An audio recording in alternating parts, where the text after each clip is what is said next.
हरे कृष्ण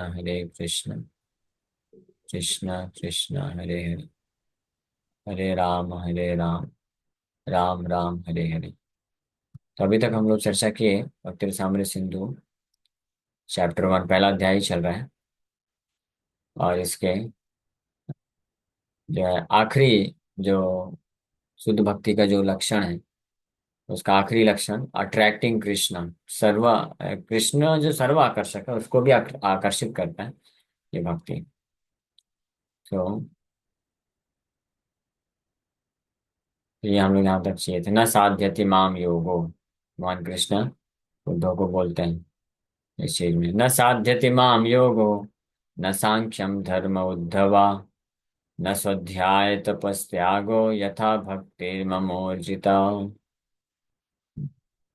तो अर्जुन, ये हम लोग लास्ट में डिस्कस करते हैं। My dear Uddhav, you may know it from me that the attraction I feel for devotional service rendered by my devotees is not to be attained even by the performance of mystic yoga, philosophical speculation, ritualistic sacrifice, study of Vedanta।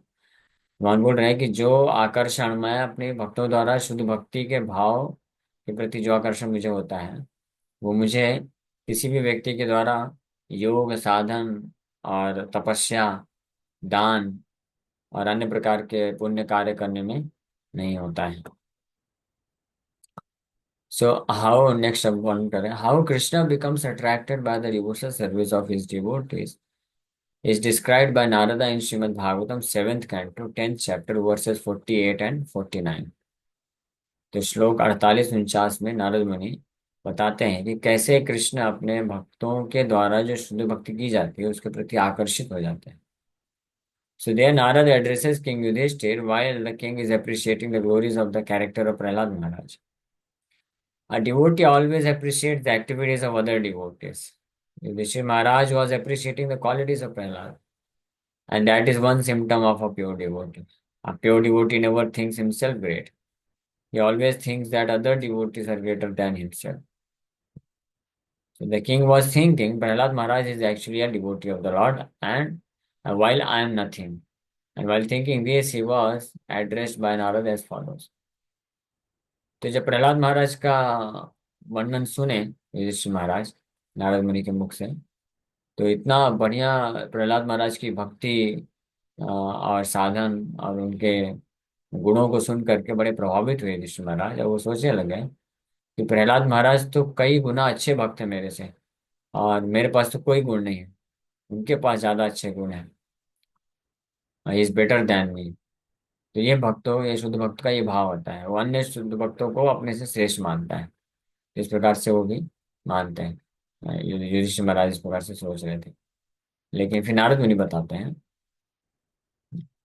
कि my dear king Yudhishthira, you means the Pandavas, Pandava brothers are the only fortunate people in this world.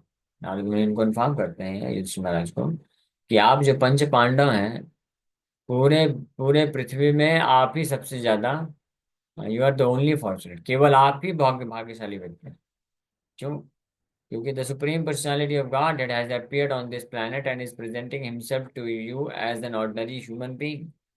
इस भौतिक संसार में मनुष्य के रूप में आकर के भगवान अपने आप को आपके साथ एक साधारण मनुष्य की तरह बना के रख रहे हैं। Is always with you in all circumstances, आपके साथ हर परिस्थिति में वो रहते हैं। Is living with you covering himself from the eyes of others, आपके साथ रहते हैं और अन्य लोगों से अपने आप को छुपा के रखते हैं। Others cannot understand that he is a supreme Lord, but he is still living with you as your cousin, as your friend, even as your messenger। अन्य कोई उनको समझ नहीं सकता है, लेकिन वो परम भगवान होते हुए भी वो आपके साथ आपके भाई, मित्र और आपके संदेशवाहक दास के रूप में भी रहते हैं, और जरूरत पड़ने में गुरु भी बन जाते हैं। Therefore you must know that nobody in this world is more fortunate than। इसलिए आपको जानना चाहिए कि पूरे संसार में आपसे ज्यादा भाग्यशाली व्यक्ति और कोई भी नहीं है। This should be clearly understood. ये सप्तमे ऐसा नारद उक्तो, नारद मुनि बोलते हैं, यूयं नृलोके बत भूरि भागा, लोकं पुनान मुनयो अभियन्ति, येषां ग्रहान वसतीति साक्षात् गूढ़ं परम ब्रह्म मनुष्यलिंगम। बोल रहे हैं यूयम, यानी आप निर्लोक है इस मनुष्य समाज में, बत भूरि भागा, निश्चित रूप में आप ही एकमात्र बड़े भाग्यशाली हैं इस लोक में, मनुष्य लोक में। पुनाना मुनयो अभियंती, even the saints who purify the world desire to live in your home, क्योंकि पूरे ब्रह्मांड को पवित्र करने वाले जो संत महात्मा हैं वो भी आपके घर में रहने का इच्छा रखते हैं। जनरली जो सन्यासी होते हैं, संत महात्मा होते हैं, वो किसी घर गृहस्थ वाले उनके घर में नहीं रुकेंगे, कभी रुकना पसंद नहीं करते। हाँ, वो जाते हैं और कुछ सत्संग एसोसिएशन देके फिर वापस भाग जाते हैं वहां से। लेकिन बोल रहे हैं कि आप पांडव, आप हालांकि गृहस्थ हैं, घर गृहस्थी वाले हैं, लेकिन बड़े बड़े विरक्त सन्यासी जो हर जगह को पवित्र करने की शक्ति रखते हैं, वो लोग भी आपके घर में आके रहना चाहते हैं पवित्र बनने के लिए। क्यों? इसका कारण क्या है? क्योंकि आप इतने भाग्यशाली हैं कि शाम ग्रहण वसती इति साक्षात गूढ़म परम ब्रह्म मनुष्य लिंगम। क्योंकि for their the supreme directly manifest in the most secret human form, क्योंकि यहाँ पे परम ब्रह्म, साक्षात परम ब्रह्म भगवान कृष्ण गूढ़ छुपे हुए रूप में आपके घर में रहते हैं, आपके भाई बन करके, मित्र बंधु और मैसेंजर बन करके रहते हैं, मनुष्य लिंग, मनुष्य के रूप में दिखते हुए।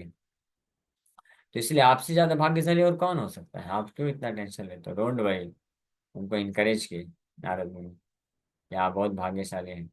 प्रहलाद तो ठीक है, निश्चित रूप में भाग्यशाली हैं, लेकिन आपके भी सौभाग्य की कोई कमी नहीं है कि भगवान कृष्ण इस प्रकार से इतने आकर्षित हो जाते हैं, क्योंकि पांडवों के हृदय में भगवान कृष्ण के प्रति शुद्ध भक्ति है। तो शुद्ध भक्ति होने के कारण भगवान इतने आकर्षित हो जाते थे कि हमेशा उनके साथ ही रहते थे practically. So in Bhagavad Gita when Krishna appeared in his universal form Arjuna prayed, जब भगवान गीता में यूनिवर्सल फॉर्म के रूप में यानी विराट रूप का दर्शन कराते हैं,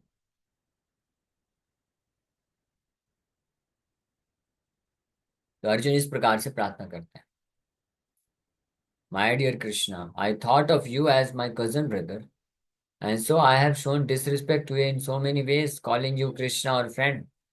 हाँ, सखेति मत्वा, ऐसा अर्जुन बोलते हैं, हे अग्रतो, where is that verse?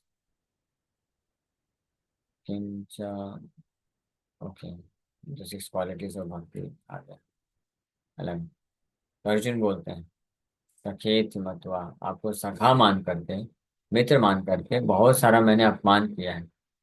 But you are so great that I could not understand, मैं समझ नहीं पाया कि आप इतने महान हैं। So that was the position of Pandavas. Although Krishna is the supreme personality of Godhead, the greatest among all greats, she remained with those royal brothers, being attracted by their devotion, by their friendship, and by their love.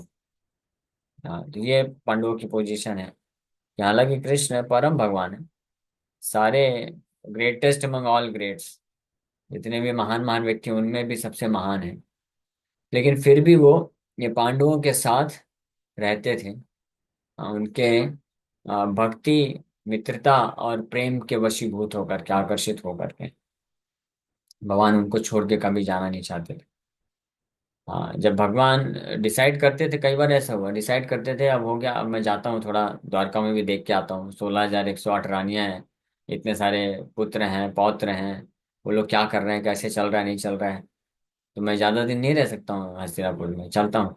लेकिन युधिष्ठिर महाराज आके फिर जब बड़े प्रेम से बोलते थे कि कुछ दिन और रुक जाओ ना कृष्ण, थोड़ा कुछ दिन और रुक जाओ, कुछ दिन करते करते कई महीने रुक जाते थे भगवान। तो ऐसा लगता था कि जैसे भगवान को खुद को जाने की इच्छा नहीं है, बस वो बोलते थे ऊपर से कि नहीं जाना है, द्वारका में है। अब इतना घर गृहस्थी वाले हैं ना, अभी किसी के एक पत्नी दो तीन बच्चे होते हैं तो वो भी ज्यादा दिन नहीं रुक पाते हैं कहीं पे। हमारे जैसे कुछ गृहस्थ भक्त हैं, कभी कभी आ जाते हैं प्रोग्राम में या कभी सेंटर में बेस में, तो बोलते हैं प्रभु जी टाइम हो गया, भी जाना है ना, उधर सब घर वाले इंतजार कर रहे हैं। अब घर वालों में कौन है, बस एक पत्नी, दो तीन बच्चे, बस यही हैं, और एक दो माँ बाप। लेकिन भगवान कृष्ण के तो 16,000 पत्नियां हैं, और कितने सारे बच्चे हैं, और फिर बहुत पोते भी बहुत सारे हैं, है ना। एक एक पत्नी से 10 पुत्र और एक एक पुत्री, और फिर 10 पुत्रों में से हर एक पुत्र को 10-10 पुत्र और एक एक पुत्रियां प्राप्त हुई थी। तो आप कैलकुलेट कर लेना कि कितने करोड़ों में संख्या निकल जाती है भगवान की फैमिली की। और सब बड़े बेसब्री से इंतजार करते थे कृष्ण के, कृष्ण कब आएंगे कब आएंगे। हाँ तो, और इतना रिस्पॉन्सिबिलिटी है। तो कृष्ण जाना चाहते हैं, लेकिन युधिष्ठिर महाराज जब प्रेम से आके बोल देते थे कि नहीं थोड़ा दिन और रुक जाओ ना आप, तो रुक जाते थे, और फिर कई महीने बीत जाते थे ऐसे। तो इससे पता चलता था कि उनको भी रहने का इच्छा था। क्यों? पांडवों के हृदय में इतना तीव्र प्रेम था, शुद्ध भक्ति के कारण भगवान आकर्षित होकर वहीं रहना चाहते। तो ये इनका पोजीशन था पांडवों का, उनके भक्ति, उनके मित्रता और उनके प्रेम से के वशीभूत होकर के भगवान रहते थे। That is the proof of how great this process of devotional services. ये प्रमाण है कि कितना महान है भक्ति का प्रोसेस। तो अगर हम भी भगवान के प्रति अगर शुद्ध भाव से उनका नाम जप करेंगे, सेवा करेंगे, स्मरण करेंगे, हाँ, शुद्ध भक्ति की थोड़ी मात्रा भी अगर हम डेवलप कर लेंगे ना, तो माया हमको कभी भगवान से दूर नहीं कर पाएगी, क्योंकि भगवान आकर्षित हो जाएंगे, भगवान हमेशा चाहेंगे कि मेरे पास रहना चाहिए। माया कैसे लेके जा सकते हैं? तो अपने आप प्रोटेक्शन मिल जाएगा। नमे भक्त प्रणश्यतिमान बोल दिया, तो भगवान हमेशा प्रोटेक्शन देंगे। So it can attract even the supreme personality of God. भगवान को भी आकर्षित कर सकती है शुद्ध भक्ति, इतनी शक्ति है भगवान की भक्ति में, इतनी शक्ति है। So God is great but devotional service is greater than God. भगवान तो महान है, लेकिन भगवान से ज्यादा महान भगवान की भक्ति है, बिकॉज इट अट्रैक्ट्स हिम, उनको भी अट्रैक्ट करती है। People who are not in devotional service can never understand what great value there is in rendering service to Krishna, to the Lord. तो जो लोग भक्ति मार्ग में नहीं है, तो कभी नहीं समझ सकते हैं कि भगवान को दिव्य प्रेममय सेवा करने की क्या वैल्यू है, कितनी महान वैल्यू है। इस बात को कौन नहीं समझ सकता है? जो भक्ति भाव में नहीं है वो नहीं समझ सकते हैं। ठीक है, तो शिक्षा यहीं पे समाप्त करेंगे। फर्स्ट अध्याय इस प्रकार से नेटवर्क डिवोशन का कंप्लीट होता है। कल से हम लोग second chapter, the first stages in devotional service start करेंगे। पहला अध्याय का नाम था कैरेक्टरिस्टिक्स ऑफ डिवोशनल सर्विस, यानी शुद्ध भक्ति के क्या लक्षण है ये बताया गया। तो हम लोग टोटल 6 लक्षण चर्चा किए। क्लेश अग्नि, पहला क्लेश अग्नि, सारे प्रकार के दुख नष्ट हो जाते हैं। दूसरा शुभदा, कि हर प्रकार का जीवन में शुभ आ जाता है, ऑस्पिशियसनेस, शुभ मतलब ऑस्पिशियस क्वालिटीज, अच्छे गुण आ जाते हैं। हाँ, कैरेक्टर सुधर जाता है लोगों का। सहनशीलता, और क्षमा, और या विनम्रता, और ऑनेस्टी, जितने भी अच्छे अच्छे गुण हम लोग सुनते हैं बस सुनने के लिए होते हैं संसार में, लेकिन वास्तविक रूप में ये भगवान के शुद्ध भक्त के अंदर ही पाए जाते हैं और किसी के अंदर मिल नहीं सकते। तो क्लेश अग्नि, शुभदा, शुभदा। और तीसरा कि जो हैप्पीनेस डिराइव फ्रॉम शुद्ध भक्ति, शुद्ध भक्ति करने का जो सुख है वो इस भौतिक संसार के सुख और ब्रह्मानंद के सुख से कई लाखों लाखों गुना ज्यादा होता है। और चौथा है मोक्ष लघुकृता, कि जो शुद्ध भक्ति में व्यक्ति भक्ति स्थित होता है, तो उसके सामने जो मोक्ष प्राप्त करने की भावना है वो भी बड़ी इनसिग्निफिकेंट हो जाती है, तुच्छ हो जाती है। मुक्ति पाने की, मुक्ति पाना मतलब उसको कुछ लगता है नहीं मुक्ति चाहिए, वो नेग्लेक्ट कर देता है, जैसे उसके लिए कार्य ही नहीं करता। ये मोक्ष लघुकृता। और फिर नेक्स्ट है, पांचवा क्या था? छठा है श्री कृष्ण आकर्षणी, भगवान कृष्ण को भी आकर्षित करता है। ये छठा था, और एक छूट गया, एक क्या था? पांचवा, attracting Krishna, happiness of becoming one with the supreme. हाँ, रेयरनेस ऑफ प्योर सुदुर्लभ, हाँ, ये बहुत दुर्लभ है शुद्ध भक्ति भगवान की प्राप्त करना, वेरी वेरी रेयर। ठीक है, इस प्रकार से पहला अध्याय समाप्त होता है। Thank you very much. किसी बात का कोई प्रश्न है पूछ सकते हैं। हरे कृष्ण। गृहस्थ जीवन में क्या तुलसी माला पहन सकते हैं? हाँ, पहन सकते हैं। उसके कोई नियम? हाँ, उसके नियम है, 4 नियम कम से कम पालन करना चाहिए। अच्छा, कौन कौन से हैं? चार नियम है। किसी भी प्रकार का नशा नहीं करना चाहिए। चाय कॉफी भी हम्म। नहीं। चाय कॉफी में भी नशा होता है, उसको भी छोड़ देना चाहिए। किसी भी प्रकार का मांस मछली नहीं खाना चाहिए, जिसमें अंडा भी आता है, अंडा भी नहीं खाना चाहिए। और प्याज लहसुन भी नहीं खाना चाहिए। और किसी भी प्रकार का जुआ सट्टा नहीं खेलना चाहिए, जिसमें ये जो स्टॉक मार्केट शेयर मार्केट वाला चीजें होता है वो भी। और किसी भी प्रकार का अवैध संबंध नहीं रखना चाहिए। ये सिर्फ मतलब विवाहित पति पत्नी के अलावा बाहर संबंध नहीं रखना चाहिए। ये आता है। ओके, और थैंक वो यू। झूठ भी नहीं बोलना चाहिए ना। हरे कृष्णा प्रभु जी।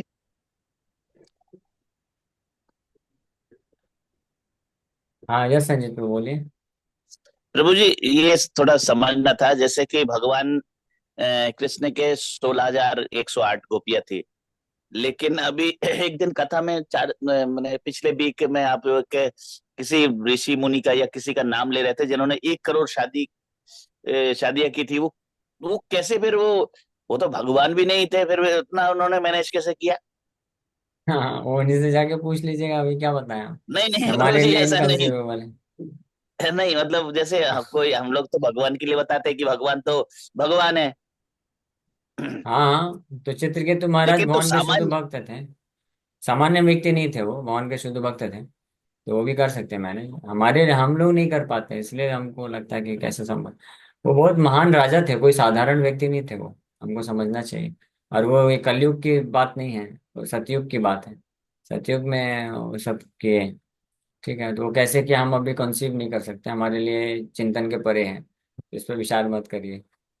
मुश्किल है समझ पाना। लेकिन प्रभु जी, गिनती तो बहुत ज्यादा है ना, इसलिए भगवान भगवान से नीचे रहने चाहिए। तो भगवान से भी तो कई गुना ऊपर चले गए। हाँ, तो भगवान से ऊपर नहीं है। भगवान तो 16,108 रानियां छोड़ दीजिए। भगवान की तो करोड़ों करोड़ों करोड़ों करोड़ों रानियां हैं। आप सोचिए, भगवान सबके पति हैं। हम सबके पति भगवान ही हैं, हम सबको भगवान ही मैनेज कर रहे हैं हृदय में पति के रूप में, सुपर सोल परमात्मा के रूप में रह करके। हाँ, नहीं तो हम जैसे नालायकों को कौन मैनेज करेगा, सोचिए। हाँ, भगवान ही संभाल के रखे हुए हैं पूरे जगत को। तो वो तो जब भगवान लीला करने आए तो ठीक है, 16,108 रानियां बस स्वीकार किया, गृह शासन स्वीकार किया उनको, जो है फैसिलिटी दिए, सब कुछ दिए। लेकिन वैसे देखा जाए तो भगवान तो पूरे ब्रह्मांड में असंख्य जीवात्माएं जितने हैं, सबको तो भगवान ही फैसिलिटी दे रहे हैं ना। सबको भगवान ही तो संभाल रहे हैं ना, और कौन संभाल रहा है। तो सबसे बड़े पति तो भगवान ही है।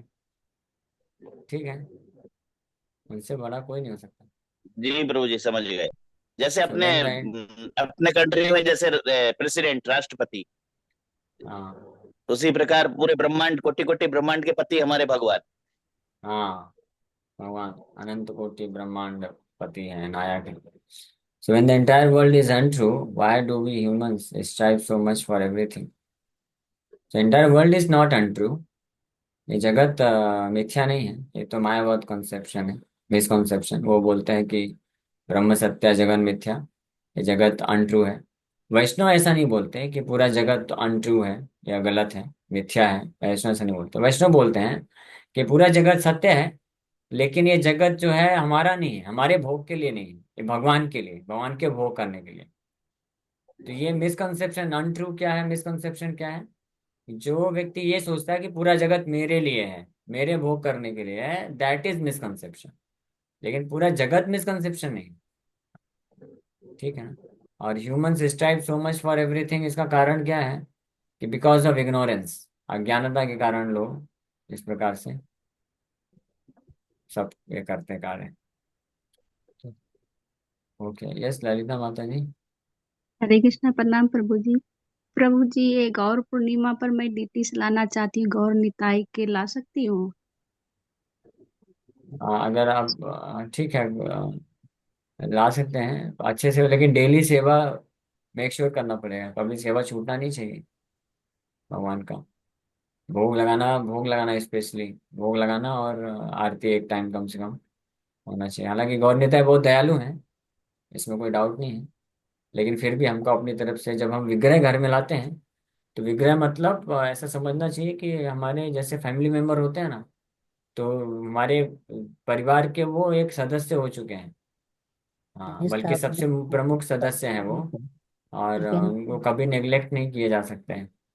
है ना? मान लीजिए किसी दिन आपको भूख नहीं लगी, तो जब आपको भूख नहीं लगेगी और कोई मान लीजिए नहीं है घर पे, तो आप खाना नहीं बनाएंगे।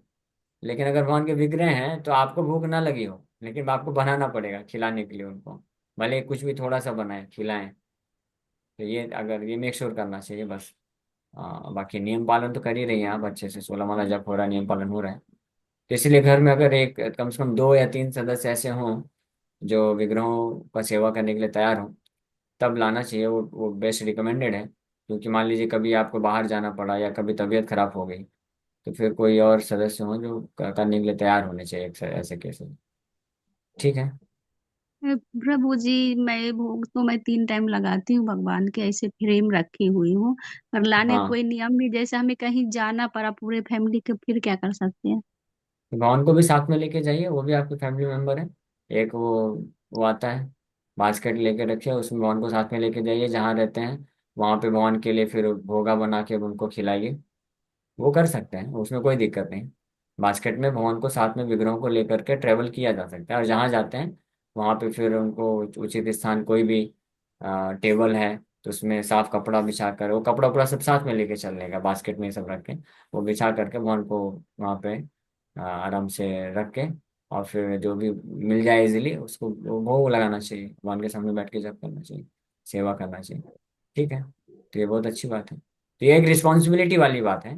मैं ये कहना चाह रहा हूँ कि जैसे किसी के हम्म, बच्चे होते हैं, छोटे बच्चे होते हैं, तो रिस्पॉन्सिबिलिटी है ना, उत्तरदायित्व है। अब हमेशा साथ में रखना है, उनको खिलाना पिलाना है, नहलाना धुलाना है।